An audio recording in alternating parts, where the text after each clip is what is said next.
She gets to the top and she looks down, and Grace, what does she see? She sees Pierce Brosnan on a rock by the ocean, not on the path, just looking, like, how'd you get on this rock? And then just looking up and goes, ta-da! 5, 6, 7, 8. There's no business like show business.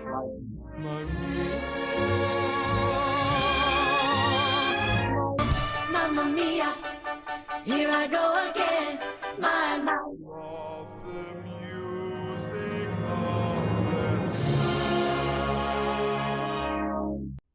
Anna, I do have a question. So I might have an answer. when I see a movie that has a harp, I'm instantly like, Anna. When you see a movie with a boat, do you think Grace? Yes, I not only did I send you an article about the boat in this movie because it's up for sale, but I wanted to know, that article kind of answered my question, because my initial question was, Grace, how much money is that boat worth? So much more. And then I did research on it. It's a historical boat. It's like from 1934. Yeah, that boat would be so expensive. Yeah. But would it be fun to sail? Yeah, 100%. Yeah. 100%. There were so many boat things in this movie where I was just like, oh boy. What other things? There's not a lot of other boats. There's like dinghies and The ferries. beginning. Okay. I need to get into... I also, the very first thing, I was like, where's your light? I was like, where's your motor? Where's your light? Where's your motor? You have a rudder, no motor, and no sails. What are you Anyway, we need to actually introduce... I rewound. I was like, surely not. Surely I missed the motor. Surely then I not. just see the long pole, which is straight up just the rudder that you use on like little tiny like sailboats, and there's no sail. I'm like, how are you getting around? Here's the thing. The Venn diagram of people that understand boat things and people that understand musical theater is like... There's like 8 of us. Total eclipse of the sun, and that ne'er shall pass. There's 8 of us. We have a group chat. Total... It's me and my parents. Wait, not total eclipse of the sun. The inversion of that.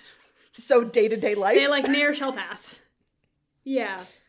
Like the skinniest little sliver. Anyway, welcome back to 5, 6, 7, 8, a movie musical podcast. This is our 100th episode.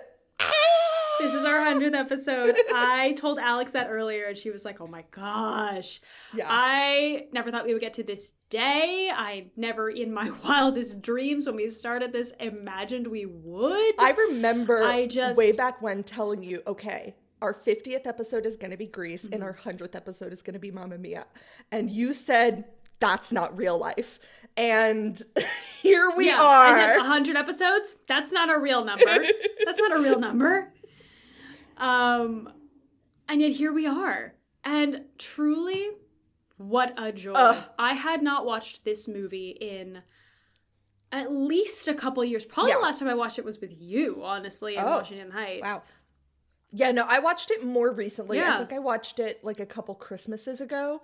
We just like had a couple people over and it was a rainy day and we were planning on doing outdoor stuff and then it was raining and we were like, you know what we should do instead is watch Mamma Mia. And we all had a blast. So we haven't explicitly said it. This episode is Mamma Mia. Mamma Mia. Joining the range of musicals with an exclamation point at the end of them. God, I love it. When I was doing my dramaturgy, this film was a really big box office success. Yeah. It got mixed critical reviews, and I was like, "You're wrong. You're wrong. You're wrong. This is a perfect movie." Hey man, I have no notes on this movie. This is a perfect movie. Let's dive into these Greek waters. All right. Oh my God, these cold Greek waters. We start this. Okay, just full stream of consciousness. Yes. While I started this was like, God, it's been so long since I saw this movie. 2008. I wonder what else was out this summer. Was this a summer film? Ma'am, you have no light on your boat. Yeah, so we start with the song I Have a Dream, where one of our main characters, Sophie, is on a boat, tiny wooden boat, alone, a little dinghy, at night, a little dinghy, like, 10, 15 foot max, alone, at night, no lights, no motor, no sail, only rudder, let's go. Let's go. Going towards an island. And I was like, where were you coming from? Don't you live here? You know what? Very fair question. Where were you? Where were you coming from? Anyway, she gets to this island and she has 3 Because letters. it would be... Okay, hear me out. It's going to be a 2-hour episode. Wait, no, she gets to the island and she mails. Mm-hmm. That's when she mails Yeah, the that's letters? when she mails the 3 letters to the guys. And also, personally... Because I was thinking maybe she's going to the mainland to mail This the was letters. an island, because you could tell by the island that she was on. And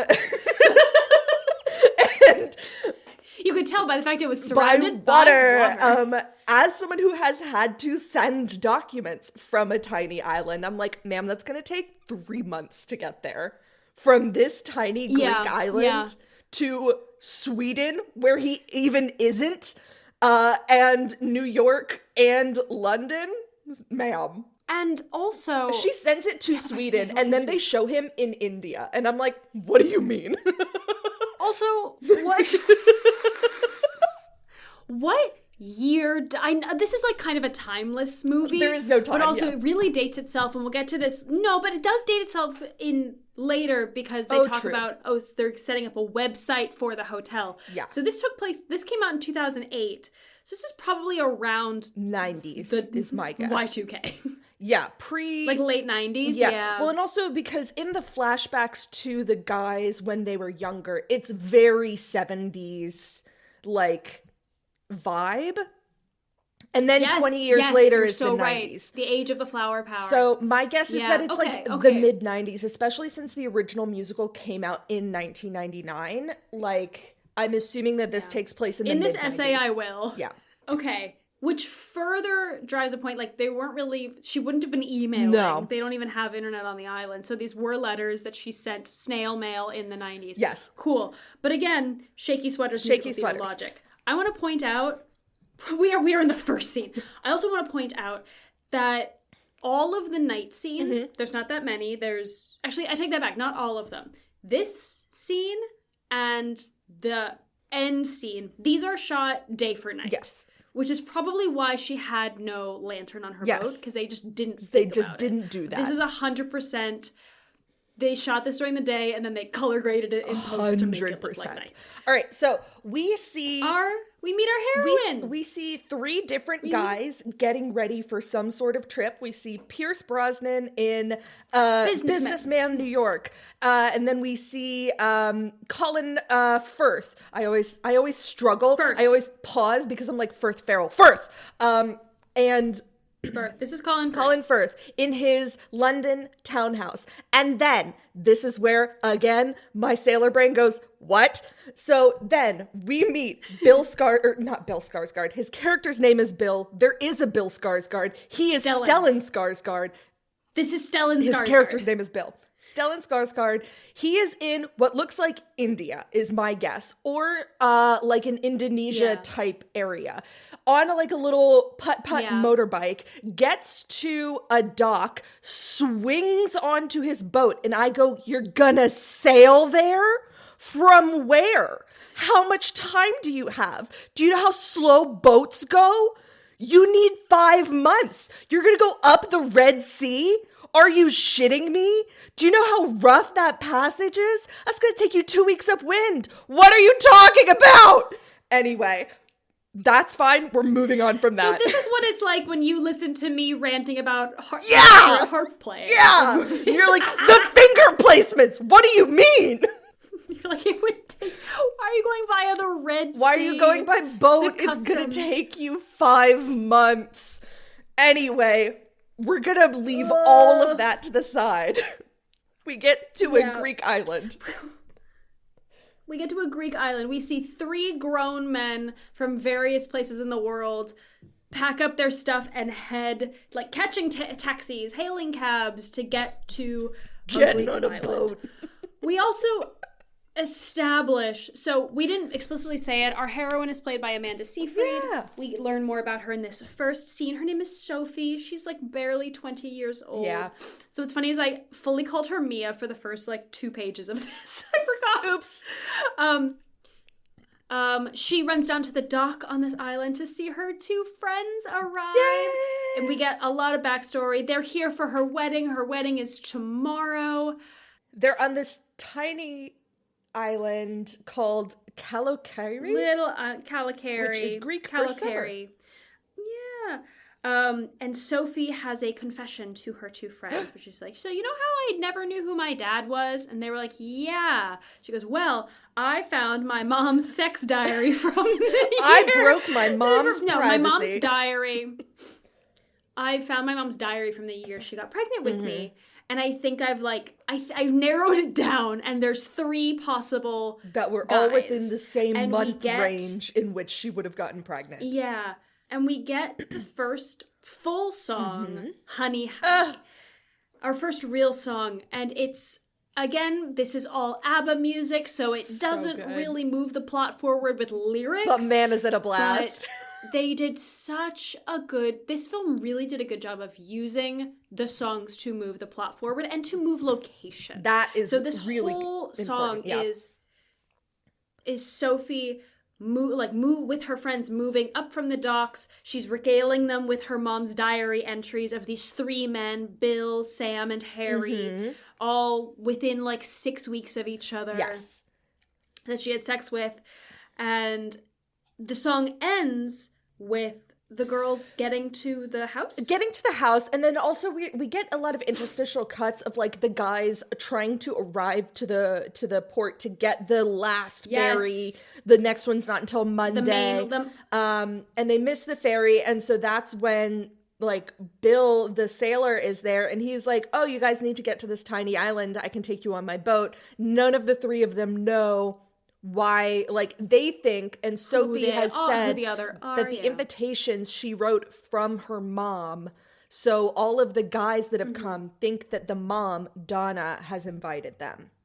But Sophie believes that as soon as she sees them, she'll instantly know which one is her dad. Yeah, so she's invited all 3 of her potential dads to her wedding. Yes. She has not told her mom.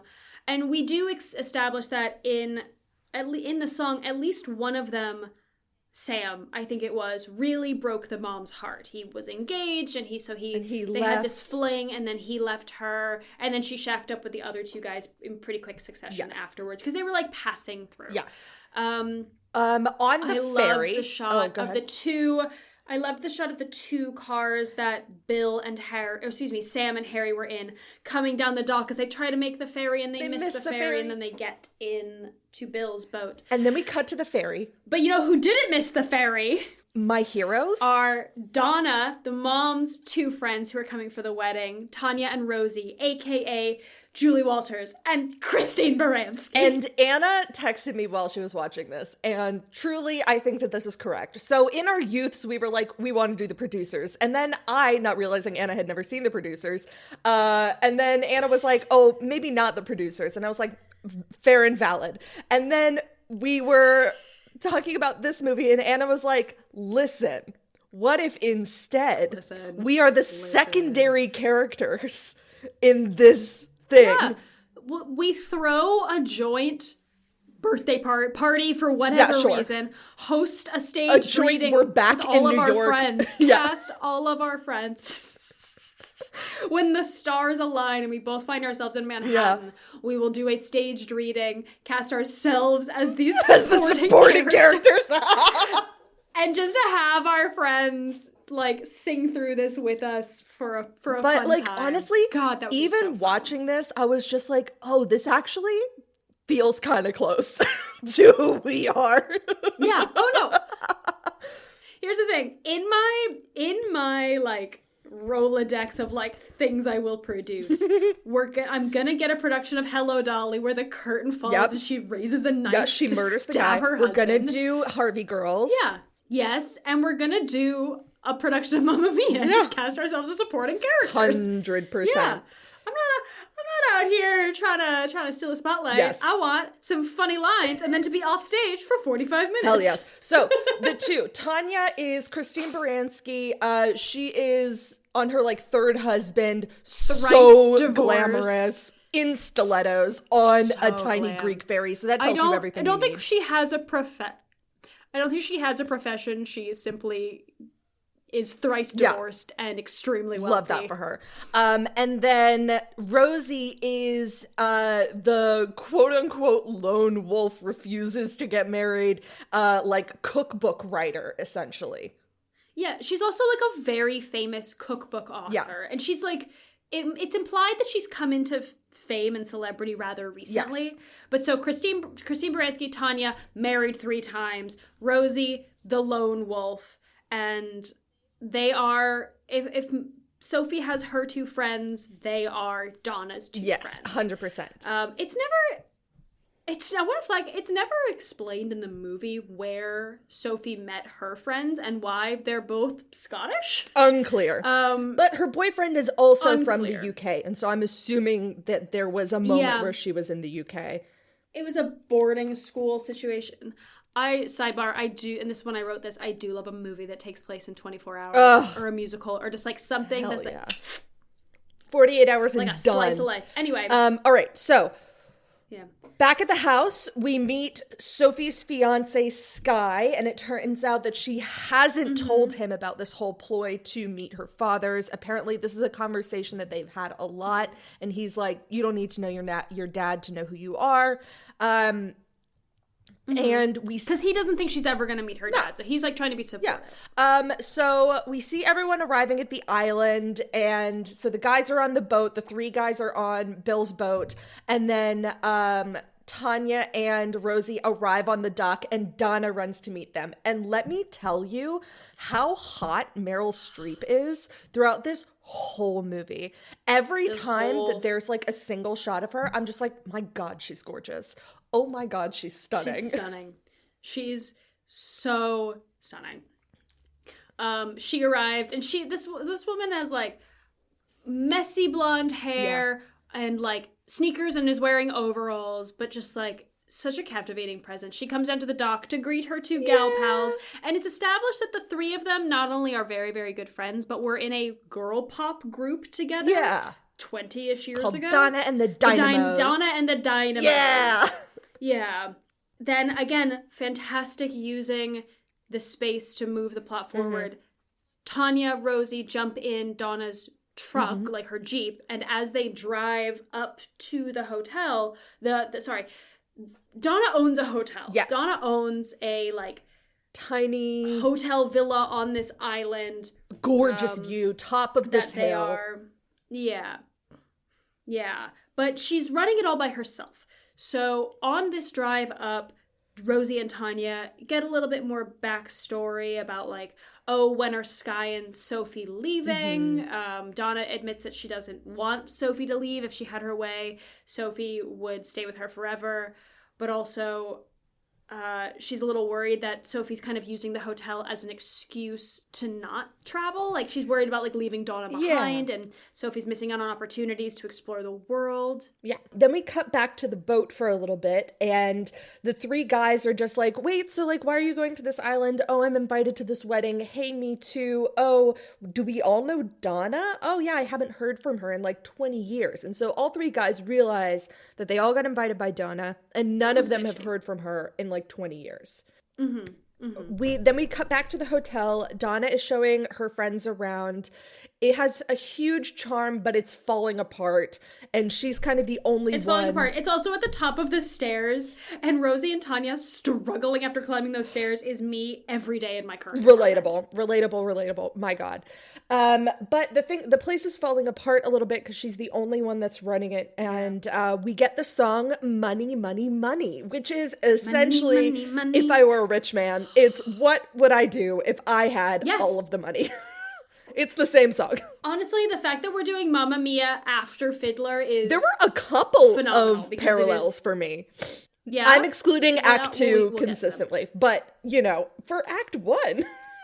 Rosie and Tanya reunite with Sophie, and here is my first moment of joy, which is that this is the first we had like kind of met the ensemble supporting cast of characters on this island who are just like people who live here and work at the hotel, or they live on the island and they do other stuff. This is an ensemble film in that the main cast, there's probably like 10 or 12 of them, but then the tier below, which is all the ensemble members, lift this film. The My literal God. Greek My chorus. God. Yeah. Yeah, the literal Greek chorus, the aunties and the yayas and the little old men just like direct to camera. Money, money, It's money. so It's funny. So good. It's so good. It's so good. It's so campy. It's And so then we over the get- top. I love it so much. It's so campy. And my favorite, so talk about Meryl Streep being gorgeous. There's a fantasy sequence at the end of this song where Donna is imagining what her life would be like on like a luxury yacht that she sees off the coast. And there's a shot where she's standing on the prow and Yeah, the prow. Yeah. prow? Okay, I second guessed myself. The prow. And this diaphanous fabric is floating behind her, and she's a goddess. a and the siren. fact that Tanya and Rosie are on the Jet skis behind her. Not in the water, on the boat. Jet skis on a boat. Great. A+. I just know I know for a fact, based on interviews, that they had the best time filming this movie. Every now and then you'll see Like, one of God. those like online question like things where it's just like, oh, if you could choose a single movie to have been a part of in any way whatsoever. And you see a lot of like classic answers of just like The Lord of the Rings or like this like other like big production Boring. piece. And I'm like, Mamma Mia. boring answers. The only answer is Mamma Mia. That is the only correct answer. Fucking off to a Greek island, getting drunk with Meryl Streep for 3 months. Let's fucking go. I just know they were drinking on that yacht. God. Okay. All right. The song ends with a small, like, it takes us back into reality where Donna, Tanya, and Rosie are in the courtyard of the hotel, and a small earthquake happens, and a large crack appears in the middle of this courtyard. And Donna's like, great, that's another thing I have to fucking fix. Cut down to the dock. The three guys arrive on the boat, and Sophie is there, and No. The three guys arrive at the hotel. I'm completely wrong. The three guys arrive at the hotel, and they, like, Sophie sees them rock first. up outside. And they're like, I'm here for the invitations. And then we have a moment of her looking at each guy, just being like, which one is my dad? And she doesn't know. Which is going to be... And she doesn't know. She doesn't have that moment that she thought she would have where... She sees him for the first time and she just knows in her soul. So she panics and realizes... Oh, fuck, I didn't consider the consequences of this decision. I have to hide you from my mom. I'm going to take you the scenic route to your room. Which is the goat she shed. Definitely doesn't have planned. Yeah, because Donna can't know that they're there. So she sneaks them around the back. And we like very quickly interstitially cut to Rosie, Tanya, and Donna having a blast in like Rosie and Tanya's room. Yes. And Rosie and Tanya like offer like, do you need money? Do you need a loan? And Donna's too proud. And it's like, no. It's like, she's also like, are you getting taken 15 care years, I will of, quote keep doing unquote? it. And Donna's like, I don't miss that time of my life at all. So she's not seeing anyone is what that is. No, there's no one in Donna's life. Sophie leads her three potential dads around the back shed. She sticks them up. She's like, okay, up the ladder you go. Into the goat shed, essentially, where she's put like 3 blow-up mattresses. And she confesses that she's the one that sent the invitations. She doesn't tell them about the potential father thing, but she's like, my mom doesn't know you're here. It's going to be an amazing surprise. And they're like, and at least 2 of I think it's Sam is like, listen, the last time your mother saw me, she told me to kick rocks. Yeah. She's not going to be happy To see I'm me. here. And Harry and Sam both like, oh, we'll just go stay on Bill's boat. And Bill's like, no, you fucking won't. No, you this won't. is an adventure. Suck it up. Well, especially because on the boat, Harry had talked about how so Bill is a travel writer, and Harry talked about like how on boring business trips he loved reading Bill's books, and like Bill was like, well, then you should just have an adventure, like, and as like an escape. Harry's just like, I'm not really. Well, so and this comes up with a Colin Firth is consistent far too funny British. bit where he's like, oh, I'm not really like that, and then there's a moment where this happens in a little bit where Harry just deadpan looks at the camera and it's like, I'm spontaneous, and I died laughing. You ever see a fish try to walk? It's kind of like that. So funny. Okay, so they all agree not to reveal themselves. It's going to be a surprise. However, Donna, who's prepping the house, then goes to the goat house and she like hears them moving around upstairs and like pokes like a little eyes just above through the trapdoor and sees them and is just like, oh no, these are my 3 ex-loves. from that one summer. But she doesn't just see them. No. She sees them how she remembers them, which is the funniest thing. So she sees Colin Firth, prim, proper banker Colin Firth, and she imagines him with his, like, choker, like, studded middle choker, and checkered jacket, and she sees, Sam as like a hippie, or is it Bill that's a hippie? I don't know, but she sees them how they were Back in the 70s, and we get this. Yeah, it is hippie Sam. Just absolutely hippie Pierce Brosnan absolutely kills me. We get the song "Mamma Mia" Hell yeah. as she is trying to get a better look at all of them while still staying hidden. So she leaves the basement, she goes up and over onto the roof to, like, try and sneak through, like, there's another trapdoor. We get more ensemble acting. Yes.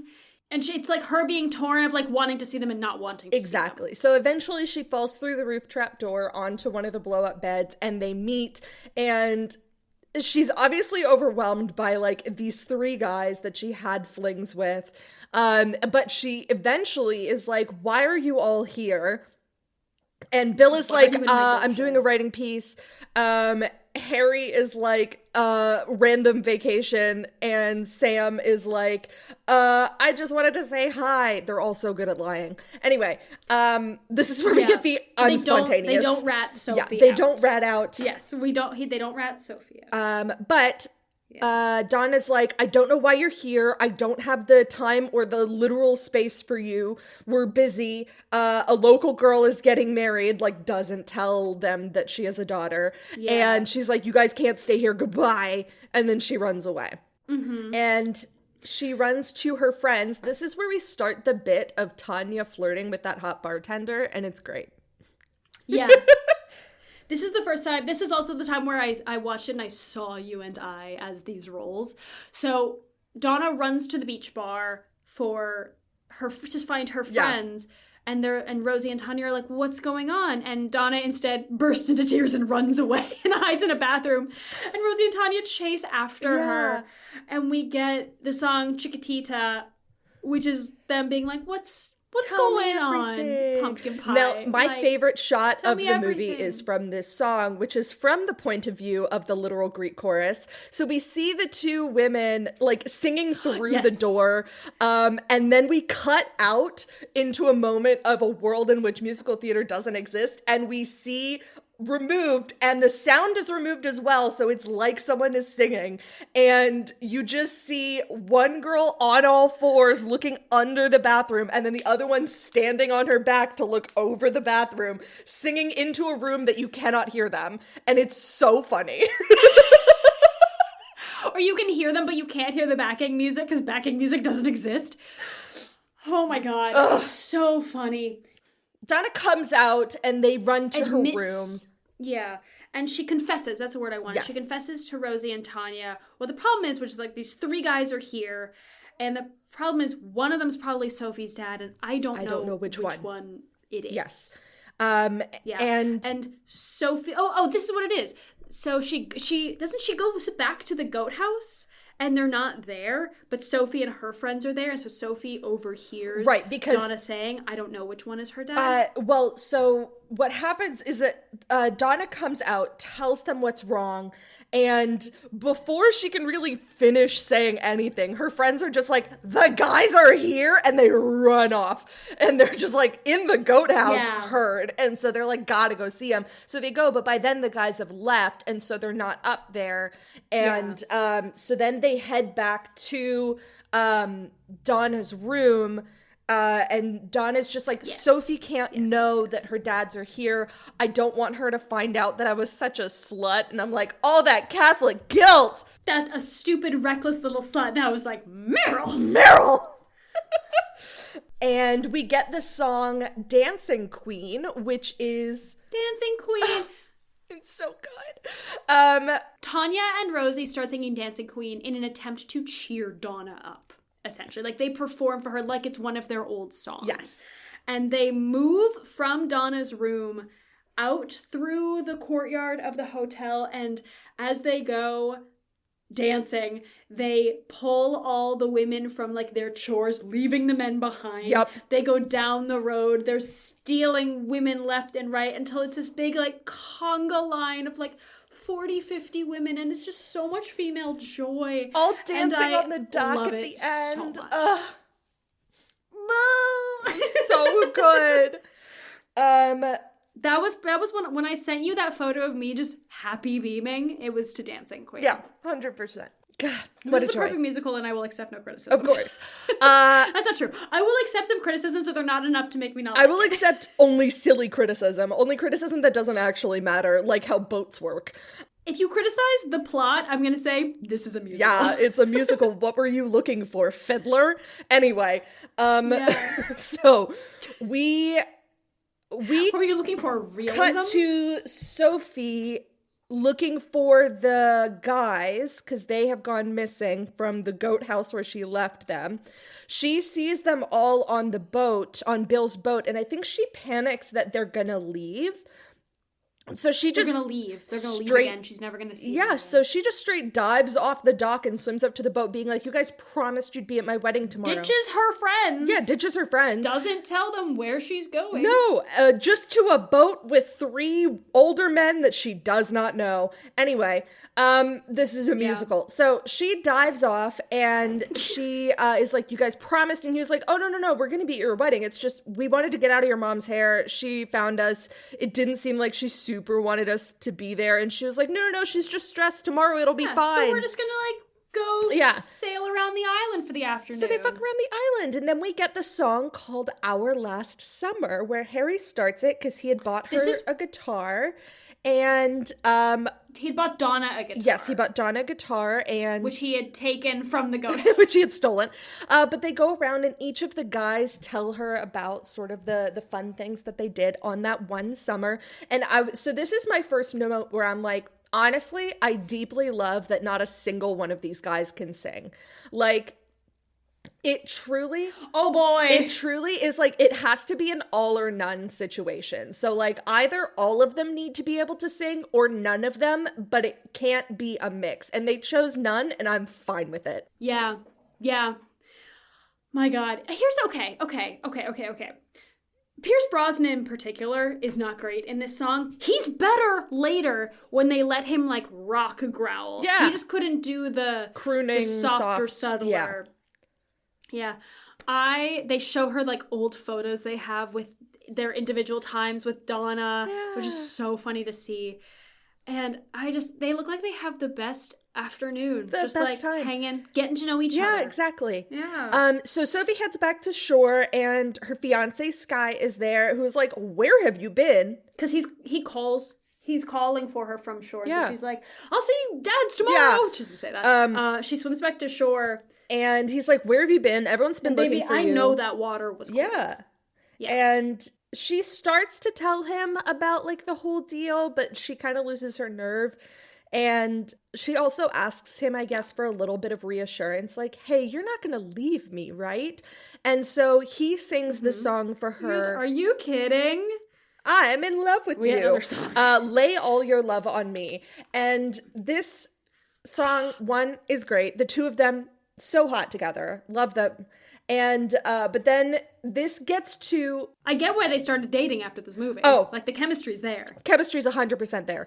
And then we get to my giggle at the end of this song. So this is my biggest giggle of this whole giggle-filled musical. Okay. Which is, so they're Deaf about to like bone on this beach. And then all of his groomsmen emerge from the ocean like mermen, pick him up. They're all wearing flippers. And then the funniest dance of all time happens on the dock, which is like 20 hunky men in flippers and snorkel masks dancing. And it is the funniest thing in the world. Question, have you seen a stage production of Mamma Mia? No. Okay, Grace, they do that in the musical Good. as As well. they should. There's no reason not to. Like, that is a direct pull from the musical. of these men high-kneeing it across the stage. And then like the in fake slippers. swimming with the high leg. Oh, it was so good. Honestly, it was them emerging from the ocean. 20 men emerging from the ocean Just to like- steal this guy before he fucks his fiance on the beach. I was like, They truly just like lift him off of her. It's so funny. anyway, this song And then happens. they jet ski away. But then we cut to Sophie at her own equivalent hen do Yeah. that night with all the women. Sorry, Grace is still losing it. It's honestly, that whole sequence is so funny to me. It kills me. Anyway, the bachelorette party. Sophie is dancing with all of her girls. Then we hear Tanya's voice making an announcement of, for one night and one night only. Because please give we're it up tired. For Donna and the... Imagine your mom performing at your bachelorette party. My mother? Just zoom out for a second. Yeah, imagine your mother or my mother at mine. Like... Neither of our moms were in girl pop groups, so let's just put it that way. That we know of. Listen, but if there was a surprise, Donna, Rosie, if I had a bachelorette party and my mother was like, surprise, after all this time, there's one thing I've never told you through all of our conversations, and it's that I was a part of a and then pop I was in girl a mildly group. successful pop group. Anyway, the Donna with her besties comes out and they sing the song Super Trooper. In their old old outfits. In their 1970s lycra, bell-bottom, platform heels. My They favorite sing part Super of this Trooper. is that this place doesn't have a working toilet, but it does have a working light stage. And that's just truly priorities. Like, they have like a mini stage, which is like individual squares that are lit up from underneath them. And that is, in fact, the biggest priority. Yeah. Cut to the end of the song. Towards the end of the song, Donna looks out into the crowd and sees the three dads. They've come to see. They cheer.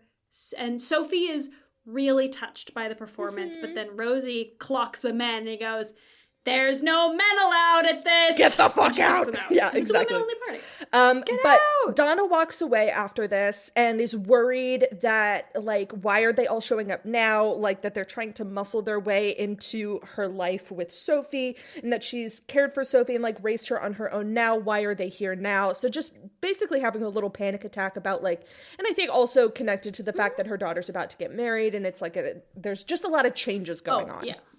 Downstairs. And then we get a wild thing happen where like the men try to leave, but all of the Bacchae women of the bachelorette party descend on them and like grab them, and we get the song "Gimme, Gimme, Gimme a Man After Midnight," which is my favorite ABBA song. Yeah, 100%. I think one of my Hands down. favorite memes of all time is no one sings "Gimme, Gimme, Gimme a Man After Midnight" louder than a lesbian who in fact does not want a man after midnight. That's so funny. Gimme a man after midnight. It's just a really like such a good slinky song. you know? Now, this whole sequence, there's like a long sequence where a bunch of songs go into each other, and so it's like a big ol' bachelorette party sequence, and a lot of conversations happen in the middle of a lot of this. It goes from Gimme Gimme to Voulez-Vous. Yes. But you're right. So during Gimme Gimme, Bill and Harry are briefly tied to stakes by the Bachelorette women. Love that for Sam them. escapes. Sophie finds him, and he's like, "Hey, I just want to talk to your mom. I want to explain that I came in peace." Yeah. Also, she was like sketching earlier when They were on she the was boat, hanging out yeah. with her dads, and he's like, "Hey, you have a real artistic talent. Like, why do you want to stay and run the villa? Is it because that's what you want, or are you afraid of like leaving your mom behind?" Yeah. And then he asks her, "Sophie, what am I actually doing here if Donna didn't invite me?" And Sophie says, "Not dealing with that right now," and Goodbye. she runs away. Yes. And Rosie and Donna and Tanya are in her room, and Rosie's like, "You know what? Tomorrow, like, Tanya can grab one of the guys and like take him, and then I'll grab one of the guys. We'll get them out of your hair for the final prep, like, and we'll try and figure out what they're doing here." So basically, Rosie's like, let's do a little sting operation to figure out what the fuck these guys are doing here. Downstairs, the boys from the back stag to the- do come and crash the party. Wait, hang on, because first Oh, right, Bill. Sophie runs into Harry, So Harry and Bill. So she runs into Harry first, and he's like, hey, is your dad gonna be at this wedding? And she goes, I don't know who that is. Goodbye. And she goes and like runs away and dances with Bill. Yes. Who asks Sophie, hey, I've been meaning to ask, but it didn't feel like the right time. How did your mom get the money for this, for the inn? Because like that's no small feat, and like she didn't have a lot of money when I knew her. And Sophie says that a woman on the island who lived there, who like looked after Sophie when she was younger, left it for Donna. She's named after the woman Sophia, who we find out is Bill's great aunt, who he had thought left the villa to family. Yes. And you start to see the cogs turning. And there's such a funny moment. I love this moment. Oh, you got it too? Yeah. So, is it where if you see the cogs turning in the middle of this crowded dance floor, Bill looks at Sophie and goes, how old are you? And she goes, I'm 20. And he just goes, ah. He goes, ah! And then keeps dancing. Incredible. And so she chases after him, and she's like, why did your aunt leave my mom money? He goes, I don't know. And she goes, are you my father? And he goes, I think I so. guess. And she asks him to give her away tomorrow at the wedding. And he says yes, and then she runs away, and then the men from the stag do arrive. Yes, exactly. I'm out of breath. Incredible. So this is when the song changes to Voulez-Vous. And then this is like in the middle of this dance party that's happening with all of the guys, and her mom is there, and she's like seeing the two other guys that she hasn't talked to yet, Harry and Sam. And Sam comes up and is like, I know why you've invited me. You've invited me because I am your father. And he's like, who is giving you away tomorrow? And she's like, no one. Straight lie. She just had a conversation with Bill. And he's like, you're wrong. I'm giving you away. And then like 30 seconds later, Harry comes up and is like, and then he dances away. Dancing the whole time. Like, I've heard, I think, I know, I'm your father and I'm giving you away tomorrow. No ifs, ands, or buts. And then dances away. This number does such a good job at depicting what it's like to be overstimulated on a dance floor and just overwhelmed. And she faints. Like, it's a huge and Sophie gets overwhelmed and she faints. It's just starting to plant the seeds. It's like a large ensemble. There's disco lights. There's really swift cuts. It does such a good job of building that overlap and that panic. And Sophie faints on the dance floor. Yeah. And then we get one of my favorite scenes, which is these identical scenes between Sophie and her two girlfriends and Donna and her two girlfriends. Same positioning, just like one floor above each other. Exactly. Sophie is panicking because it's the morning of the wedding, and one of her girlfriends is just illegally hungover on the bed, and the other is trying to make it work. Cut to Donna, same thing. Donna is panicking. Tanya illegally hungover. Rosie trying to be helpful. Oh my god, it's so funny. So in the morning, Rosie's like, okay, so we made the plan last night. We're going to enact this. Harry and Tanya are going to go do water sports. And Tanya's like, ugh. And then I'm going to go and chat with Bill on the boat. It'll be fine. So cut to the boat. And this is the second moment that reminded me of Fiddler. Cut to the boat where two men are having a conversation and they both don't know what they're talking about. Or they both think the other is talking about something else. Yes, exactly. So it was a big, like, what else would you do with it but marry it? And it's like, the cow? Anyway, so on the boat, Bill and Harry have a conversation in the morning. They fully misunderstand each other. Throughout this conversation, Bill thinks Harry is confessing to discovering that he's gay. And Bill's like, you didn't know until now? And Harry thinks that he's talking about realizing the fact that he's actually Sophie's father and that he never thought that he would have a kid. And he's always wanted to, like, spoil a daughter rotten, yada, yada. In the other hand, Bill, who thinks that Harry just came out to him. He's like, incredible, love that for you, and we'll keep it under wraps until you're ready. No worries. And then Bill is like, I also found something out yesterday. And Harry thinks that Bill is confessing to having feelings for Rosie because he calls her like the little lady. And so he's like, well, this is great. You should absolutely go for this. You could always get married. And that's when Bill is like, what? Because Bill thinks that he's talking about being are you Sophie's talking dad. And then it's at that point Yeah. that Rosie arrives, who's heard like bits and pieces of this conversation from above. Because she like fell off of a dinghy. She's soaking wet. Love this for her. She arrives on this boat and is like listening in on deck to what's happening below. She's like, hi, I'm here for breakfast. Hello? And they're like, ah. Yes, breakfast. So that whole scene happens. Very silly, not useful, hilarious. Anyway, the second funny. moment where I was like, fiddler. Anyway. Cut to Donna and Sophie together at the hotel. Yes. Donna, like, pulls Sophie away from what she's doing. No, and she's like, I know you're not telling me something.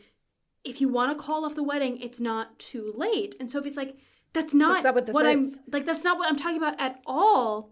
And Sophie storms off before Donna can get an answer. And so Donna instead takes out her frustration on Sky and his friends who are just like dicking about and not helping. Yes. And then Sam appears and tries to talk about the wedding with Donna. And this is where the big timeline just doesn't make sense.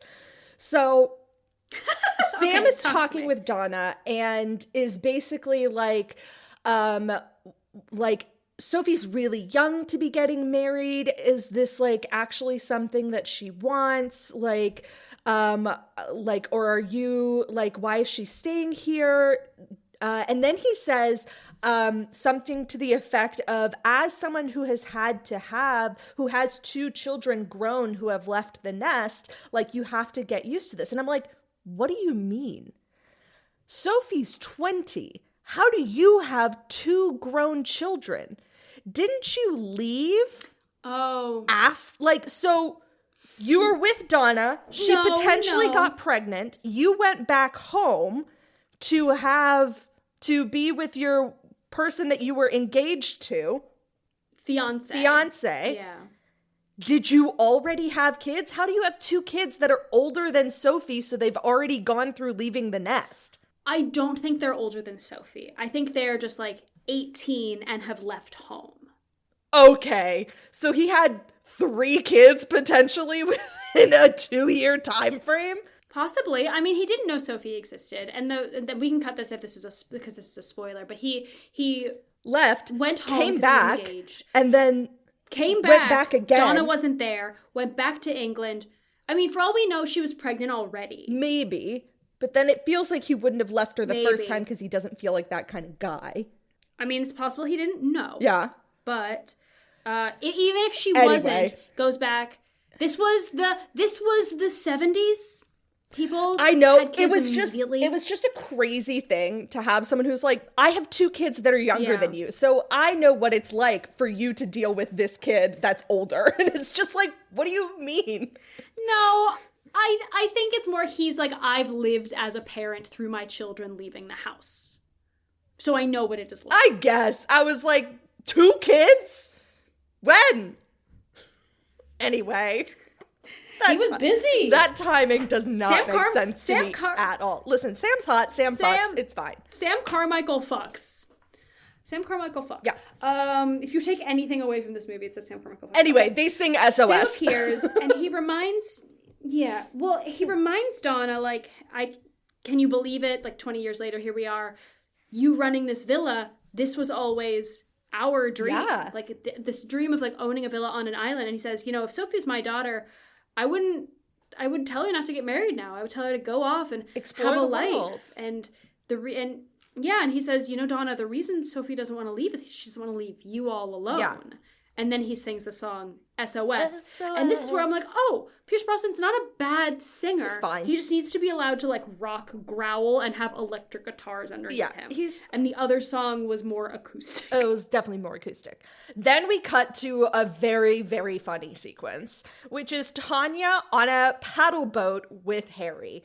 Oh my God. And Harry's like, what normally happens? Like, how does the father of the bride contribute? And Tanya's like, well, normally he pays for the wedding, but my dad called it off on the 3rd one. And he's like, heard. Then he stands up and belly flops off of the boat, maybe 10 feet from shore. They're so in the shallows. He could have just stepped off the boat, but he decided to belly flop. so much. It was such a good choice. Yeah, I love Colin Firth so much. And he books it. And Tanya's like, well, that's water sports for the day. And Tanya gets off the paddle boat, and immediately that bartender from last night, he goes, hey, goes up to her and he goes, let's pick up where we left off last night. God, I love Tanya. God. And she's like, you are Adorable 2 decades young, and a too young for child. me. Like, he's like 21. Like, Yes. he's truly like so young. Yeah. And then we get the song, Does Your Mother Know? Which is so funny because this song does nothing except establish the fact that Christine Baranski fucks. Yeah, that Christine Baranski is a cougar who fucks. She is all legs. Only I just legs. know they did this in... I'm guessing that they probably shot this in a single day because of the lighting continuity. Yes. And I just know they had a fucking They had blast. such They a good probably time. rehearsed for like a week or so because they knew they had to get it in a single afternoon. And they were just like, all right, and we're gonna dance. And they did, and it was And great. A+. And I have seen my future, and it is great. Incredible. Okay. Harry finds Donna. Yes. And he gives her a check.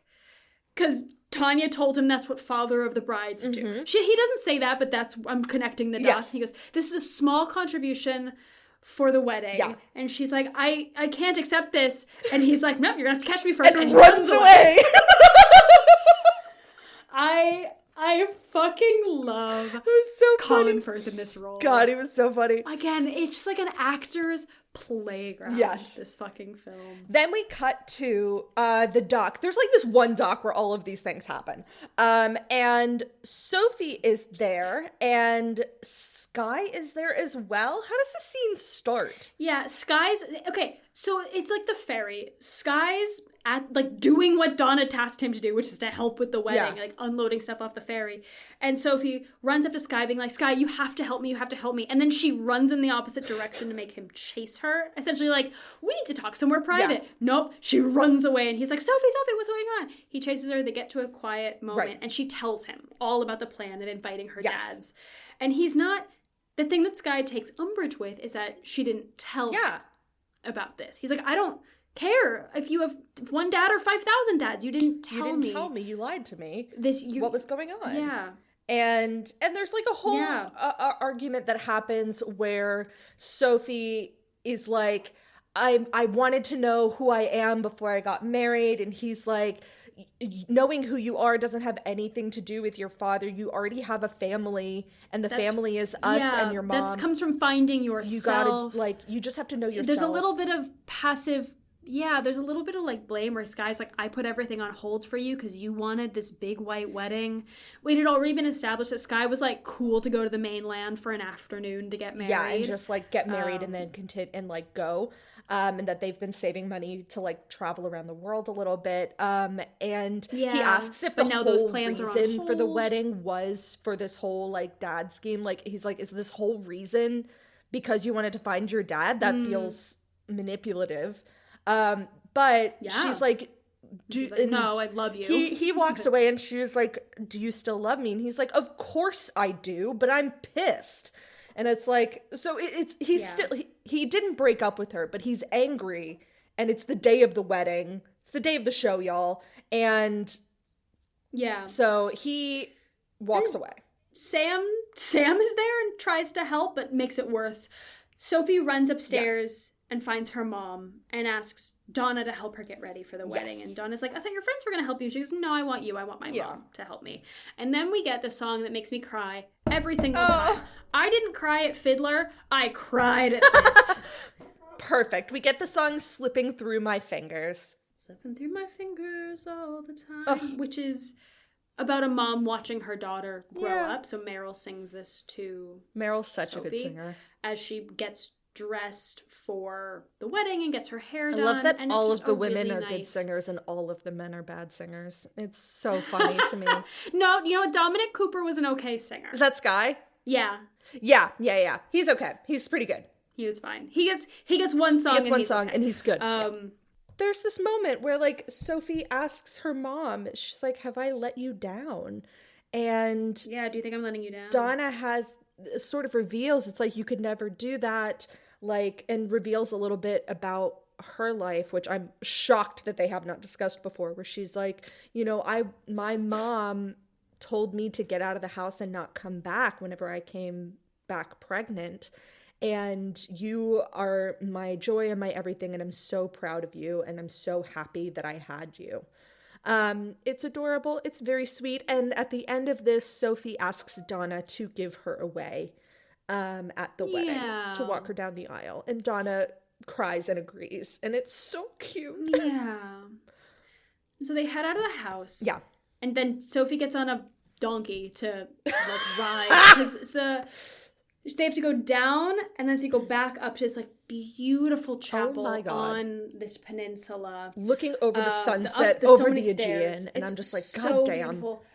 Yeah, you know what? Then why is it an indoor fucking chapel? Make that shit outside. Make that shit outside. Anyway. Yeah. Donna goes to follow the wedding procession and Sam stops her. And I just wrote all caps, "Not now, Sam." Come on, Sam, read the room. And Sam intercepts and she's like, I can't have this conversation right now. And we get... Yeah, because Sam says, I want to give Sophie away. And Donna's like, no, under no circumstances, I'm giving Sophie away. I'm doing that. Why are you making this about yourself? And he's like, oh, but Sophie said that she wants her dad there. And then we get the song, It Feels Like to Me. I have goosebumps. Which is I have chills the winner takes it all. About it. And it's such a good song. It's such a good song. And she does it so well. Why am I not singing beautiful. This at karaoke? Talk about golden hour. She looks stunning. Oh, God. Give Meryl another Oscar for this song alone. Yes. Give her all of the Oscars. I every year. Just a new one, just for her. How would you summate this song? I think it's her just acknowledging that, like, she did make sacrifices in her life, and there are some regrets, but Sophie's not one of them. And yeah, like, she is sad that she and Sam didn't have their shot, is kind of how I summed this up, where it's like, she loves the life that she has now, but there are moments where she's like, I'm sad that I missed my chance at the love that Sophie seems to have, is how I read it. Through the lyrics of ABBA, which means that they can't get super specific into plot. Like, you know? Yeah. But and the reason you know that is because Meryl filled those. God, she filled it. Filled those surface level lyrics. And then... Are you talking about Him on the Rock? My favorite part. So I'm going to talk about the moment before the rock. So as I mentioned, there's just stairs to heaven to get to this chapel. And I love at one moment towards the end of the song, she's just like, fuck this, and just sprints up the stairs. And this was 2008. This was pre-drone. So you know that's a helicopter following her up those stairs, which is so windy and so dangerous. Yeah. She gets to the top and she looks down, and Grace, what does she see? She sees Pierce Brosnan on a rock by the ocean, not on the path. Just looking like, how'd you get on this rock? And then just looking up and goes, Donna! Donna, very Stella! He went further down. He went closer to the ocean. The song moves slightly up, and he's just like getting further and further away. It's so funny. It makes no sense. I love it deeply. Okay. It makes no sense. It is exclusively for dramatic effect. Cut to the top of the stairs. Sophie is waiting outside, waiting for Donna, who's late because she was belting on the rocks. You gotta do what you gotta do. Donna... You gotta do what you gotta do. Donna takes Sophie inside. Sam sneaks in the back of the chapel. Yeah. And the pastor welcomes them all. Yeah. And the wedding starts. She, like, walks her down the aisle. And the pastor is just like, welcome, everyone. And Donna stands up and is like, and also welcome Sophie's... Wait, no. What he says, like, the pastor makes a comment about how Donna... is representing Sophie's family. Yes. Just Donna. Yes. And she's like, Donna stands up and goes, actually, Sophie's dad is here. And all three men stand up. And the ensemble acting in this scene alone of all these, like... the Greek chorus reacting. Greek island, just like, why are three men standing? Yeah. And And the whole And plot Donna is goes like, revealed. and Sophie's dad, who is here, and Sophie's like, I know, I invited them. I love that they all stand up, they immediately sit back down. Yeah, because they realize that this conversation is between Donna and Sophie, and they do not have a part of it, and they're just like, heard. And then again, Sam makes it all about himself. Yes. Where he's like, and Donna learns that he didn't abandon her. He went back to wherever he went, realized he couldn't do it, broke off the engagement, came back to look for Donna, and was told she was off with either Bill or Harry at that point. Yeah. And so he went back, and his ex-wife made him His miserable ex-fiancé. by marrying him. Yeah, pretty much. But we get the line, being even a third of your dad is great with me. Well, and so because all three dads stand behind Donna Sophie. reveals to the whole group that she doesn't know which one of them is the dad. And that's when Harry stands up and is like, I didn't think that I would ever have a daughter, especially since... And then he looks, and he has this cute Greek guy next to him. This cute He's little like, Greek especially boyfriend. given my circumstances. They never actually say that he's gay out loud, but like obviously he like is with this guy. And he's like, well, I never thought I would have even a little bit of a daughter. Having a third of you is such a joy and a pleasure, and now I have a reason to come back to this island. And I'm like, hell yeah, you do, Harry. And then Bill stands up. He was like, I'm traveling all the time. A third of you would be a delight. And Sam is like, hell yeah, I'm down for that too. And so they're about to continue this wedding with the three dads standing behind her essentially as her other form of family. And just then that's when Sophie is like, wait, I don't think I need this right now. And Skye is like, huh? And she's like, do you want to not get married? And do you want to just travel for a little bit? And he's like, that's actually all I wanted. Hell yeah, let's do that. And so then the church kind of erupts into chaos a little bit. And this is when Sam once again makes it about himself in a better way. Yeah, in a better way. Why waste a perfectly good wedding? Exactly. He gets down on one knee, he turns to Donna and goes, Donna, I'm a divorced man who's loved you for 21 years. And then there's a song that I forgot is in this movie. Which is Say I Do. Which is just like the ensemble telling Donna to like say yes to marrying Sam. And she says I do, and they make out in front of God, and they get married. In front of God. And then they get married on the spot. And then we cut to the reception and we get the song When All Is Said and Done. And it's basically, there's so many songs. So many songs right at this end. There's so many fucking songs at this movie. And Sam is basically giving a toast. I will say, yes. I would rather have a double-sided CD than like an old movie musical where there's like three songs. Yeah, no. Give me. Yeah. A Man After Midnight. Anyway, so yes. We get this song is essentially like his toast speech at this reception, and Meryl ends up singing along with Donna ends up singing along with him at the end, and it's very cute. Off to the side, Bill is sitting next to Rosie, and Bill is like, this is crazy. Marriage just isn't for me. I'm a lone wolf. And Rosie just goes, which is what Rosie had said earlier. She turns, I don't know if you know this gif, but like that bird that looks like a dinosaur that just blinks and turns and looks at the camera. Oh, the shoe bill. Yeah. Yeah. And she's just like, turns. Interesting. And she's like, then she starts singing really quietly the song Take a Chance on Me. And Bill's like, I don't know how I feel about this. And so he gets up, and so she runs and then brings the whole chorus into it. And yeah. And also, she gets up on the table. She gets up onto the table. Yes. And Bill's fight or flight is activated. Also, I have seen my future, and it is bright. She chases him throughout this entire thing. They're up on the roof. She falls off the roof. He catches her. They make out. And I'm like, great. A+. A++. Great. We see Harry kissing his... they like all the ensemble bursts into like dancing in the courtyard. Harry is dancing with his cute little boyfriend. But then in the middle of that crack in the middle of the courtyard where they're all dancing, suddenly in the middle of this Greek island, a water main breaks.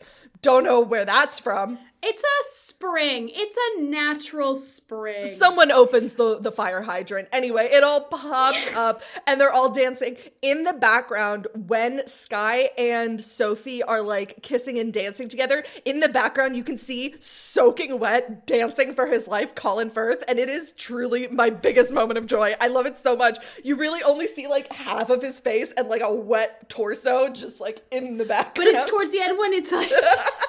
And yes, and also we see Meryl and Pierce Brosnan just going at it, ripping his shirt off. And it's great. Yeah, and it's that slows in emotion, and Harry is still in the background, just like shirt off, wet, dancing. It's so funny. A+. I'm gonna mention it just because we didn't mention it first.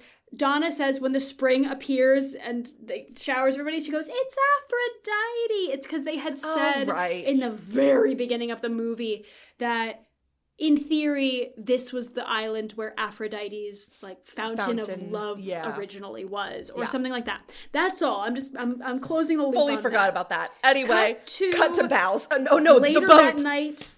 No, not to Bows. Cut to the same dock that everything takes place on. We get I Have a Dream reprise of Sophie. Sophie and Sky are leaving that night for, I was going to say their honeymoon, but no, they're leaving for like their grand adventure. Mm-hmm.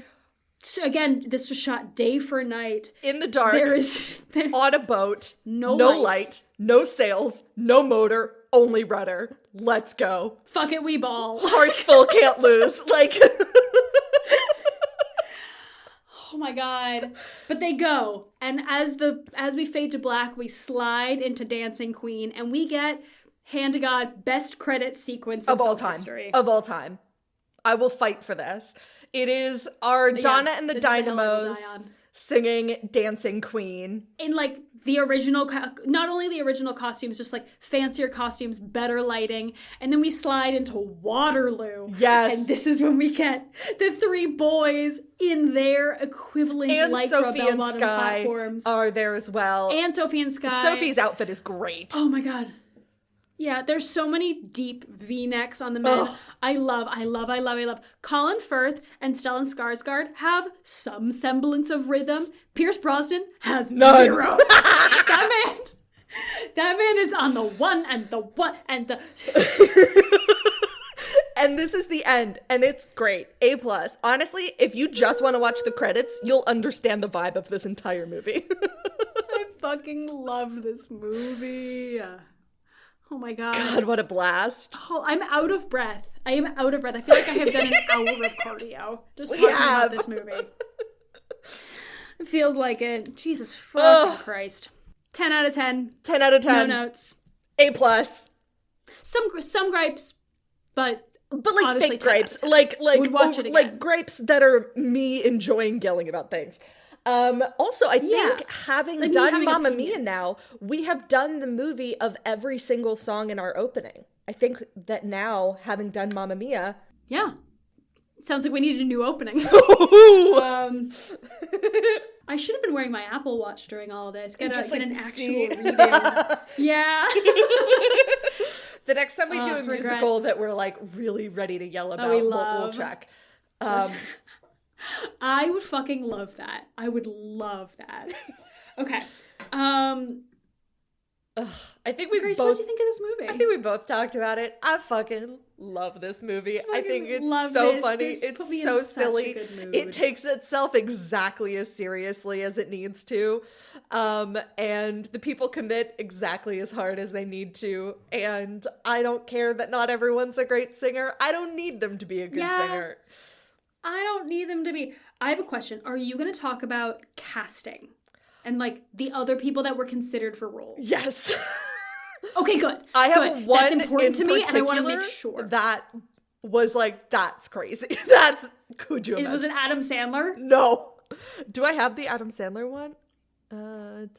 Yes, I do have that on here. No. It's someone that they were looking at for Donna that I was like, okay. Could you imagine? Surely not. Surely not. I can't wait to hear about it. Yeah. I saw it briefly and I was like, I'm not going to read that because I know Grace is probably going to talk about that. Yes, I am. Shall we do a little dramaturgy report? Hell yeah. Oh my god. Yeah, I'm tired from I'm tired from talking about this movie in a good way. Like, Yes. I feel like I ran. I sprinted All right. down a dock and swam to a boat. And I swam. Okay. We have a female director, which I truly do not know the last time we had a female director. No. This was directed by Philida Christian Lloyd. She's an English film and theater director and producer. She's been nominated for fucking everything. BAFTAs, European Film Awards, Olivier's, 2 Tonys. She's a commander of the Order of the British Empire. What I love about Philida is that she has been with Mamma Mia since the beginning. Fuck yes. She directed the original West End production, the Broadway transfer, and has directed it in revivals since then. So she Love was her. approached to direct. I love that she was approached to direct the musical. I wonder if it's somewhere in the contract of Mamma Mia of like, regardless of where this is being, you must offer the directing. Right of first refusal. First. That's so funny to think about. But yeah. She shows up to the Wichita community production like, boom, guess what? Boom. I'm here. And then I also love, so she's best known for directing Mamma Mia in 2008. And her other really well-known film is The Iron Lady from 2011, also starring Meryl Streep. I love it. 3 years later, very different movies. Very different energies. Oh, Nary my an God. ABBA song in sight. Yeah, I love it. I love that so much. And I love that she has been, like, this is her. Yes. She clearly must have so much love for the project if she, like, keeps returning to it. 100%. Okay, our cinematographer is a Greek Cypriot cinematographer named Haris Zambarloukos. Amazing. He's known for his frequent collaboration with director Kenneth Branagh, Hell yeah. which Harris hadn't done a lot of films. I think his 4th film was working alongside Kenneth Branagh.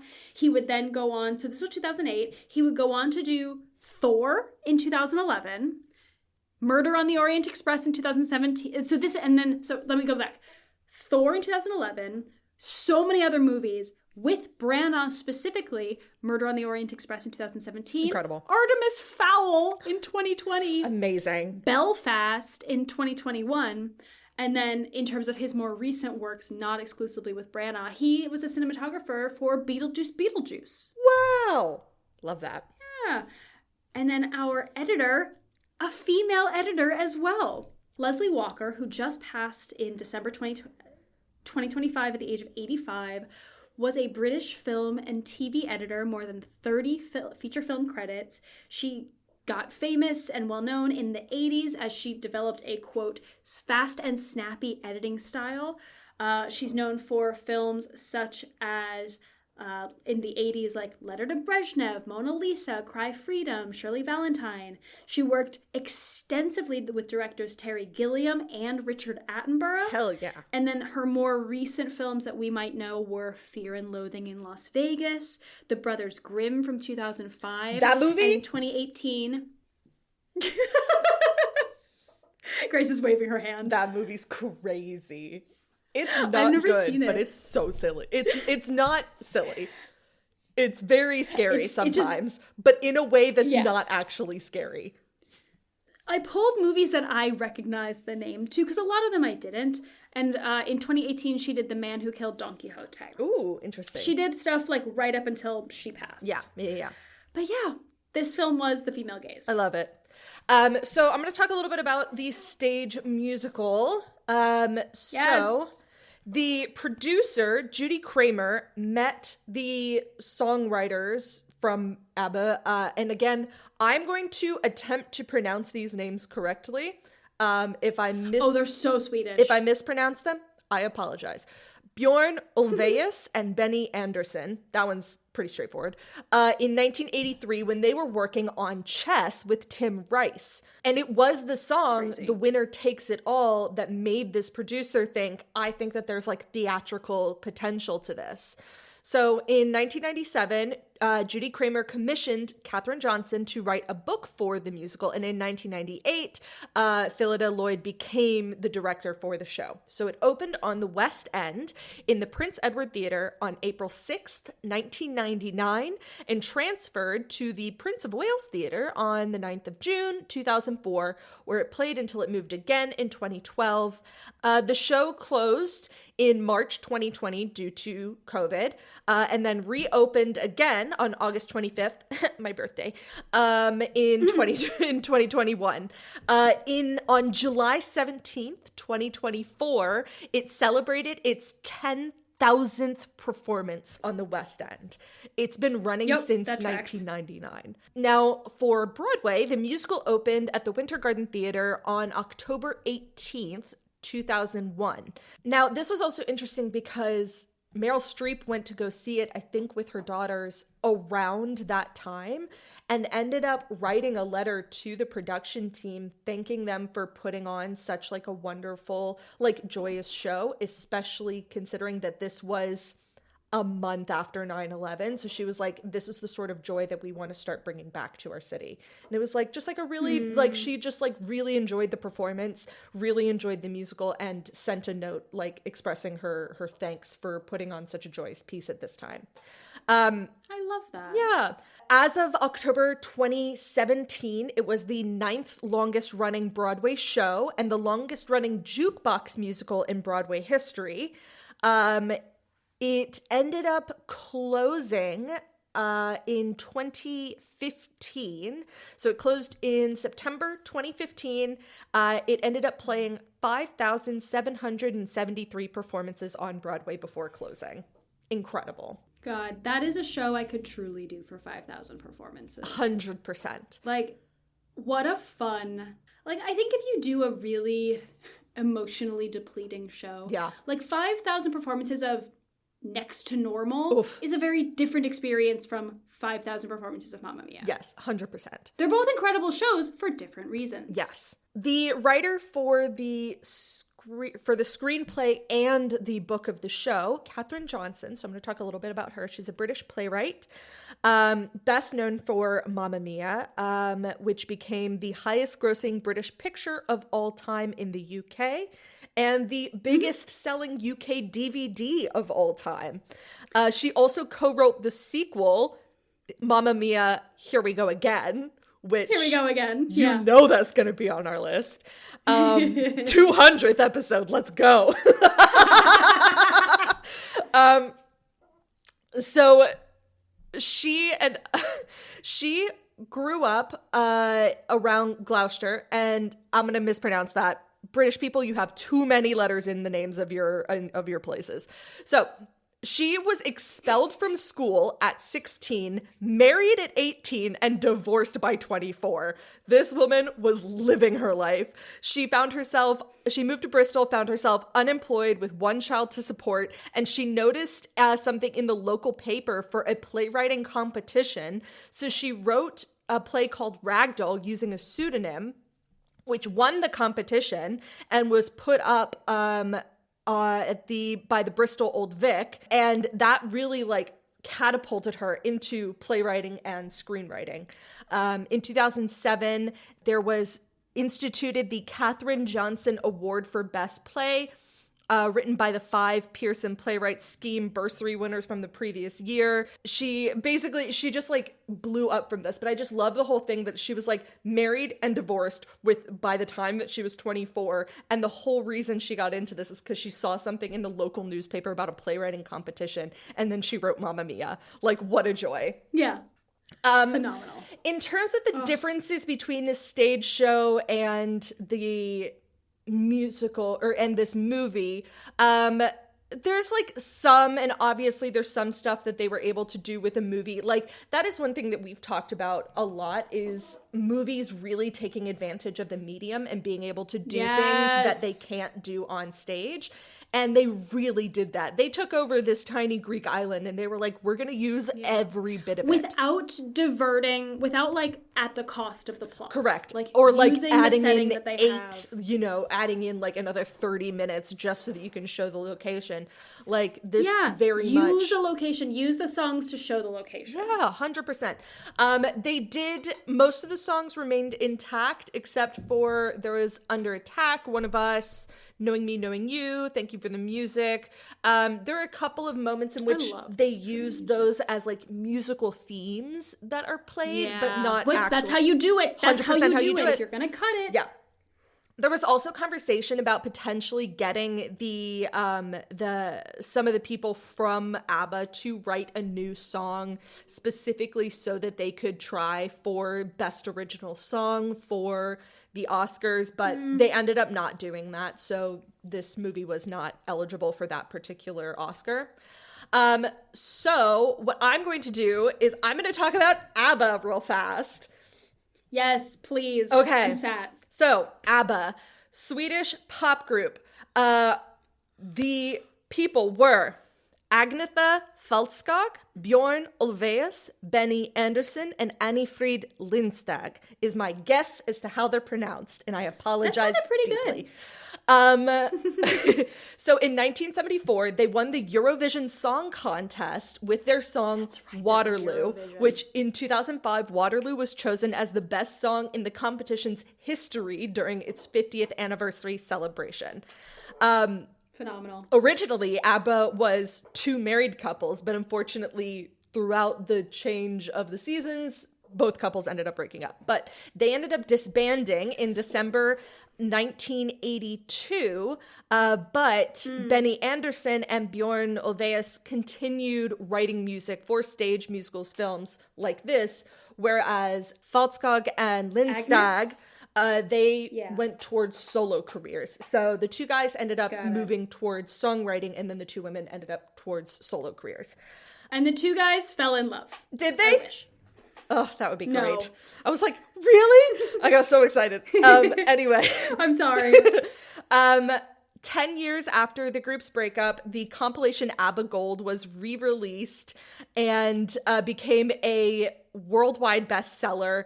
And of course, in 1999, the music was adapted into Mamma Mia. Now, they have sold in excess of 400 million records worldwide. In 2004, they received an award from Polar Music and Universal Music Group to commemorate achieving worldwide record sales of 360 million between 1974 and 2004. In 2010, they received further awards for marking sale of 375 million, making them one of the best-selling acts in the history of popular music. Their compilation album certified platinum over 128 times across more than 28 countries and has been in the UK top 100 album chart for 1,248 weeks. Crazy. They are ranked as the 3rd best-selling singles artist in the UK. In May 2023, ABBA received the Brit Billion Award, which honors artists who have surpassed 1 billion streams in their careers. They were the first group from a non-English speaking country to achieve consistent success on the charts for English speaking countries. I don't know if I mentioned Swedish pop group. I think I said that up top, but yes. You did. And ABBA is recognized as the best-selling Swedish band of all time and the best-selling band originating from Europe in general. They achieved 8 consecutive #1 albums in the UK and enjoyed significant success in Latin America, recording a collection of their hit songs in Spanish. So that was great. I love that. Love them. So, actors and casting. I'm not going super in depth. I'm just going to talk about the names for who they were looking at for kind of the main roles. So for Sophie, the people that they were looking at, kind of like exactly who you would expect, right? Amy Adams, Brittany Murphy, Busy Phillips, Evan Rachel Wood, Jessica Biel, Kristen Dunst, Leighton Meester, Mandy Moore, Zooey Deschanel, like kind of exactly who you would expect for like 2008, you know? Tom Hanks apparently auditioned, but he was rejected because his singing was too bad. And considering how bad the other guys were, I really have questions. I didn't think it could get worse. I didn't think so. For Sam Carmichael, they thought about, this is, again, Sam, Pierce Brosnan, they thought about John Turturro, they thought about John Travolta, Donny Osmond, which I think would have been a great choice, honestly, and Adam Sandler. That's where for Sam? For Sam. Crazy. For Harry, they considered Jim Carrey, Paul Giamatti, crazy, Steve Buscemi, also crazy, and Robin Williams. Aww. Robin Williams would have been a delight, but truly Colin Firth nailed Harry. I was gonna say, I can't imagine anyone else but Colin Firth as Harry. I'm sorry. For Bill Anderson, they considered Eric Bana, Hugo Weaving, David Hasselhoff, and Jim Belushi. I can see it. Could you imagine? I could see Hasselhoff. I could see Hasselhoff. I could also honestly see Eric Bana. And then for the role of Donna, instead of Meryl Streep, one, they were looking at Catherine O'Hara, which I think would have been a delight. Ooh. The other one, Jennifer Coolidge. I saw that. Hannah just bit her microphone cord. I am now imagining Jennifer Coolidge singing Mamma Mia, Here I Go Again.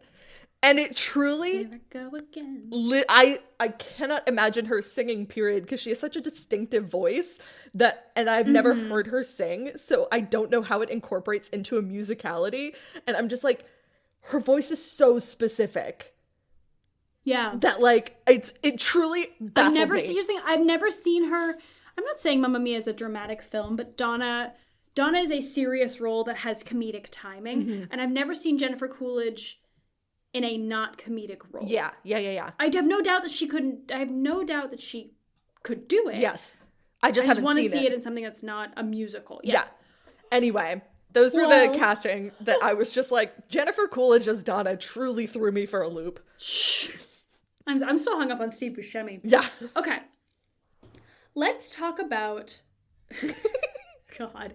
Let's talk about reviews and reception. Yes. And release and box office. So this came out worldwide. Most of the media attention was focused on the Swedish premiere, which was July 4th, 2008, because it was the first time that all 4 members of ABBA were photographed together since '86, which is crazy. Yeah. You already touched on how it very quickly became the fastest selling DVD of all time in the UK. By the end of that year, it was just the biggest selling DVD ever in the UK, with approximately 1 in every 4 households owning a copy. The record had previously been held by Pirates of the Caribbean: Curse of the Black Pearl. Makes sense. I touched a little bit about this earlier, of how it was a big financial success. Reviews were a bit mixed. So it made so much money. It had a $52 million budget, which is crazy, but also it had a large ensemble cast with a lot of stars attached, and it was a musical, and it was overseas in a big production. It grossed $144 million in the US and Canada, $562.3 million in other territories, for a worldwide total of over $700 million. Incredible. Against a budget of 52. Not bad. It became at the time the highest grossing live action musical of all time, until Beauty and the Beast in 2017. Crazy. Yeah. I know, it's funny because Hairspray was right before this, and Hairspray held a lot of records for exactly 1 year until Mamma Mia was like, until Mamma Mia said, hold my beer. Yeah. It received mixed critical reviews upon release. I really liked this. BBC Radio 5 critic said he admitted that he enjoyed the film despite describing the experience as the closest you can get to seeing A-list actors doing drunken karaoke. That's all I want. Yeah, that's all I want. What's the problem? What's your question? The casting, we touched on this, of how none of the dads could really sing, and so that led to some criticism. Other people just said it was too campy, and I'm like, get a life. I pulled, so Pierce Brosnan and Stellan Skarsgård in particular were savaged by critics. His singing was called by the New York Magazine, sounded like a water buffalo. The Philadelphia Inquirer said he sounded like a donkey braying. The Miami Herald said he sounded like a wounded raccoon. And then Creative Loafing Charlotte, which is a small publication. Sure. Actually, I'm going to look that up. Creative Loafing Charlotte is an Atlanta-based publisher of an arts and culture news and events magazine. Sure. It is weekly. It has been around since 72. Incredible. It described Pierce Brosnan as looking physically pained, choking out the lyrics, as if he's being subjected to a prostate exam just outside a camera. Wild. I thought he did his best. Agreed. And I didn't care. Yeah. Because it was a blast anyway. I didn't care, because here's the thing. None of the men, like, Meryl Streep held her own when they were doing duets. And when it was, and he was okay when he was allowed to do rock stuff. It was really just that one acoustic song. And when all three dads were together, it was fine. Because none of them stood out. Yeah, it wasn't like I'm gonna reference the Annie thing again. Yeah. Where it's not one girl going, rover. Like it's... They blended because they were all bad. Yes, exactly. Okay. And it won a lot of awards. Like, Incredible. I'm not even going to touch on the awards because it just... Rover! I know, it just reminds me always of the Les Mis, what is it? It's like the 25th anniversary where it's like... Oh, the Nick Jonas The Nick doing Jonas his best, does and here his comes best Alfie pop Boe. voice, and then Alfie just like, boom! Human megaphone, Alfie Boe. Incredible. God. Let's talk about some singing and dancing. Because we actually have singing and dancing. We have talked about singing. Everyone did their dancing. best. We have dancing. We have dancing in the streets. We have dancing in the tavernas. We have dancing on a dock. It was exactly as much choreography as you wanted. Yeah, it was exactly what it needed. It was true to the original source material. We got dancing in flippers. 100%. All the women dancing on the dock during Dancing Queen. I was doing the moves along with them.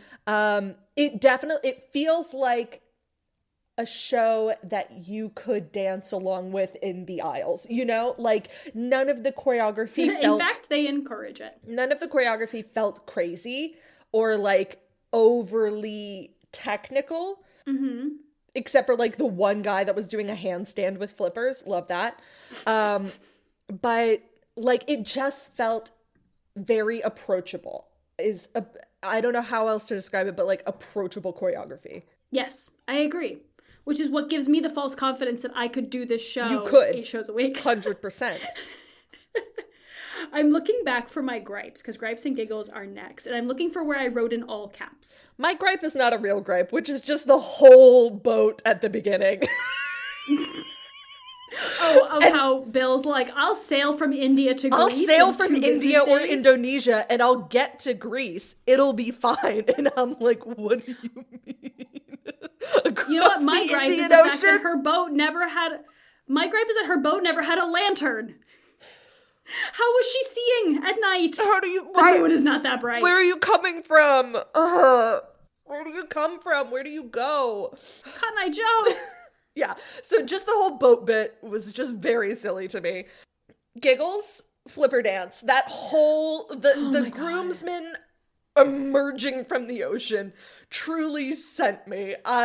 What a delight. Just picking up a guy. Giggles, how old are you? I'm 20. That's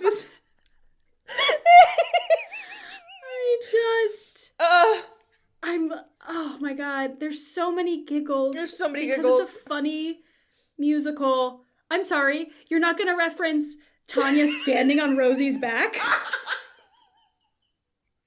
Chiquitita, you and I know. And they're just muffled because they're singing into a different room, no backing music. Chrissy Baranski standing on top of Julie Waters. I can't.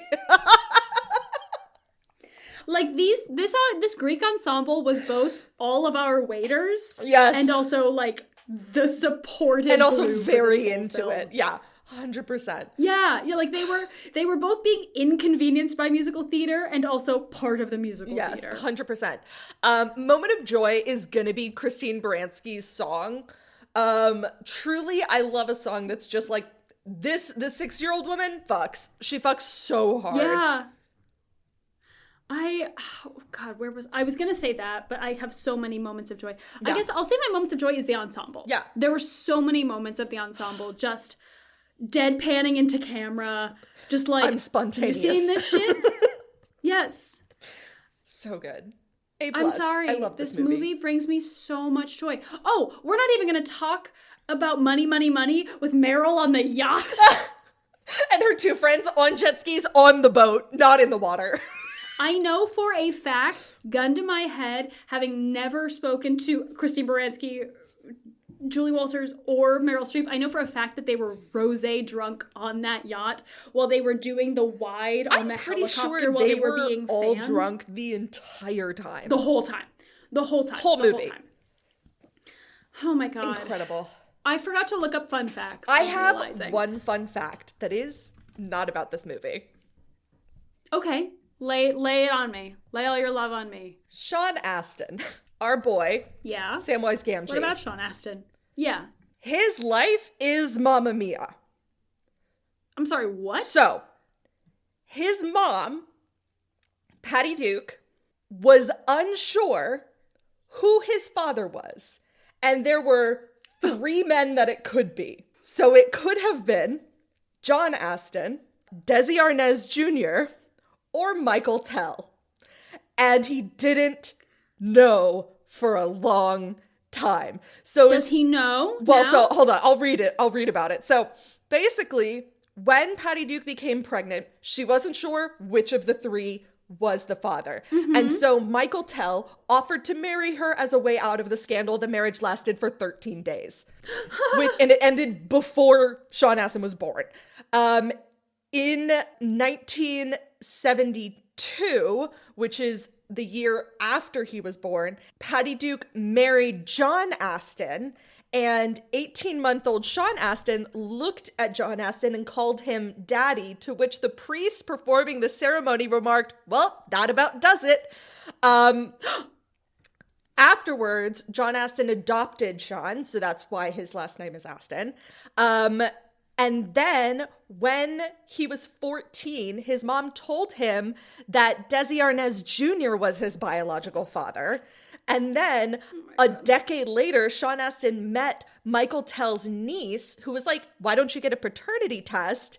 And it turns out that Michael Tell was his biological father. However, he says that he has a great relationship with all of the men, including the guy that his mom married afterwards. So he has 4 dads. He said he's quoted as saying, "I can call any of them on the phone anytime I want to. John, Desi, Mike, or Papa Mike, my 4 dads." So Sean Astin lived the plot of Mamma Mia. That's fucking insane. Anyway, that's my fun fact. It has nothing to do with the movie, but I remember reading about this a couple years ago and just being like, excuse the fuck out of me. What? That's fucking insane. I know that Pierce Brosnan talked about wanting to be on this movie because he had always had a little bit of a crush on Meryl Streep since school. And and Stellan Skarsgård also talked about how he was like, "You want me? I cannot sing." And then he heard that Colin Firth and Pierce Brosnan was going to be there, and he was like, "Oh, good, they can't sing either. Okay, I'm on board." I loved that. I saw that. That'll be my fun fact. All right. Yeah. I think that's all she wrote. Oh my God. Happy 100th. Well, if you're still with us, happy 100th. Thank you so much for taking the time to tune into this very special episode. We have been so excited to do this for so long, ever since Grace decided this would be our 100th episode. I'm out of breath still. Thank you so much for listening to our podcast. Take care of yourselves and others. We'll see you on the next one. I've been Anna. I'm still Grace. Goodbye. Goodbye. 5, 6, 7, 8. There's no business like show business, like no business I know.